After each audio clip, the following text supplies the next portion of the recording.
Kindergarten Prep Tips for Parents of Preschoolers Part 2. Now, number 5 is to simply label their stuff. More than likely, they're not going to remember what is theirs, so help them and their teachers out by just putting their name on their stuff.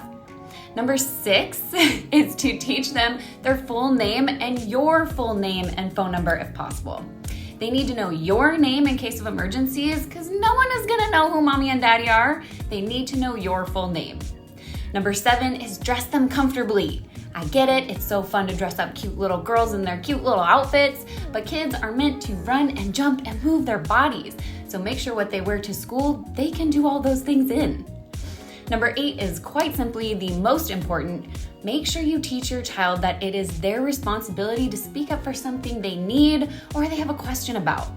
Being in a new environment can have some children feeling insecure and uncomfortable asking their new teacher for something, but showing them how to advocate for themselves is going to be an incredible life skill to have in both kindergarten and in life.